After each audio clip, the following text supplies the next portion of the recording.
सच में प्राची ने हाँ कर दिया क्या? अरे हाँ। ये बात सुनकर युग की उत्सुकता बहुत बढ़ गई। उसे समझ ही नहीं आ रहा था वो क्या बोले। उसने बोला, क्या बात है, प्राची ने शादी के लिए हाँ कह दिया है। ये सुनकर युग के चेहरे पर बहुत बड़ी मुस्कान आई। वो मुस्कुराते हुए शर्माहट के साथ बोला, सच में? हाँ सच में, प्राची ने शादी के लिए हाँ कर दिया है। अब तुम अपनी फैमिली को लेकर रेडी हो जाओ, हम सब 2 घंटे बाद फरीदाबाद के लिए निकलेंगे।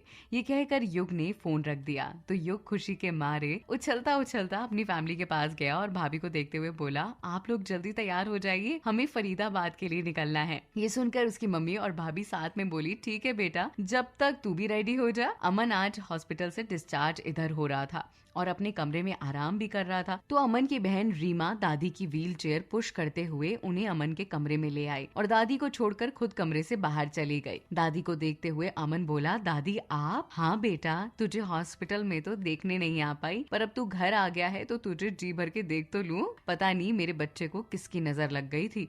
भगवान का लाख लाख शुक्र है कि तू ठीक है, वरना तुझे कुछ हो जाता ना तो तेरी बूढ़ी दादी तो रो रो कर मर ही जाती।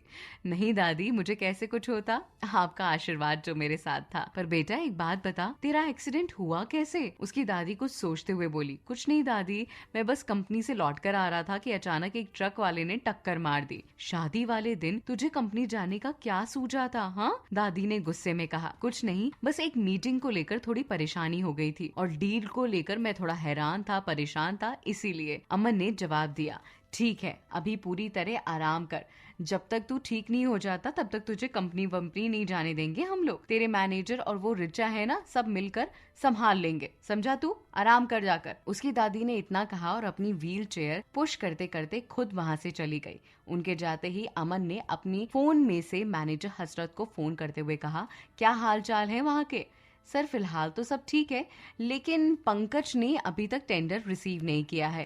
ये तो मैं देखता हूँ, जैसे ही कुछ होता है तुम्हें कॉल करता हूँ, तब तक तुम मुझे वहाँ की सारी इन्फॉर्मेशन देते रहना और कुछ भी चीज की जरूरत हो तो मुझे कॉल जरूर कर लेना, बाकी सारे काम अच्छे से कर देना, ठीक है? ये सारी बातें कहकर अमन ने मैनेजर हसरत का जवाब सुने बिना ही कॉल कट कर दिया। प्राची, आरव, निखिल, रूही और मानसी ये सब फरीदाबाद के लिए निकल गए थे निखिल की गाड़ी से। इधर युग, रूबल चौधरी, युग की मम्मी और भाभी ये सब भी फरीदाबाद के लिए निकल गए थे।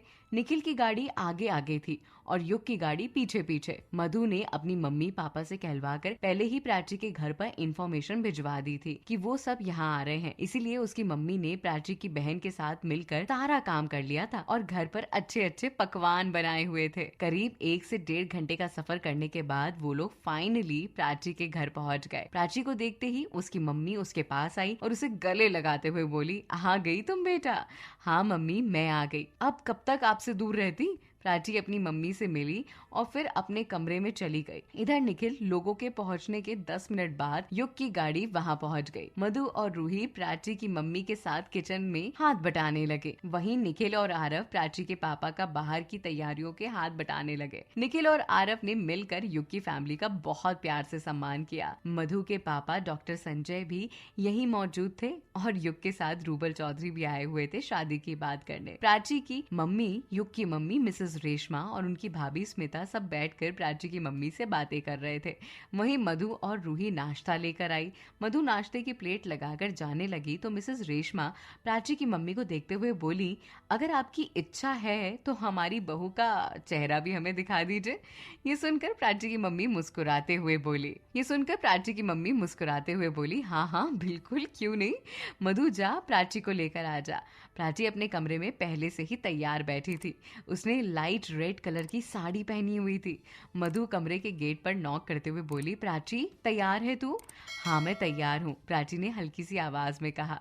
तो मधु ने धीरे से गेट खोला और प्राची को देखकर चौंकते हुए बोली, अरे वाह, तू तो कह डारी है, युग तुझे देखते ही घायल हो जाएगा, कुछ भी। चल अब, प्राची ने कहा। इसके बाद प्राची और मधु दोनों नीचे आ गए और हॉल में सबके साथ बैठकर बातें करने लगे। प्राची चुपचाप बैठी हुई थी और युग बस प्राची को निहारता जा रहा था। प्राची की खूबसूरती उसे नजरें हटाने के आदेश नहीं दे रही थी। युग की भाभी स्मिता उसके पास बैठकर उसकी सारी हरकतें देख रही थी। वो हल्का सा युग को अपनी ओर खींचते हुए बोली, बस बस देवर जी, आप ही सारा निहार लेंगे तो हम क्या देखेंगे।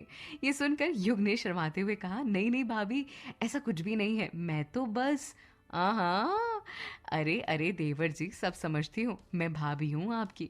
वैसे कुछ भी कहो, बड़ी प्यारी पसंद है आपकी। कितनी सुंदर लड़की है।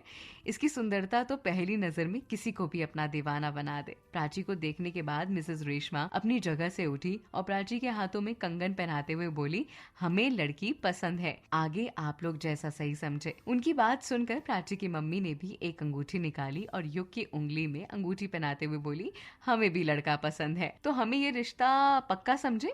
निखिल और आरव ने एक साथ कहा तो रूबल चौधरी उन दोनों के पास आकर गले लगाते हुए बोले, बिल्कुल बिल्कुल, अब हम बिजनेस पार्टनर्स ही नहीं बल्कि रिश्तेदार भी बन गए हैं, तो इसी बात पर हो जाए। ये सुनकर मधु निखिल के पास आते हुए बोली, नहीं नहीं, ड्रिंक मत करना, आज वैसे भी सैटरडे है और यहाँ हम सबके बीच रहकर तुमने ड्रिंक की तो सोच लेना। अरे बाबा, नहीं करूंगा, बस। अब आगे क्या होता है और ये एपिसोड कैसा लगा जरूर बताइएगा कमेंट बॉक्स में। कहानी में ट्विस्ट आने वाला है क्योंकि प्राची की शादी पक्की हो गई है।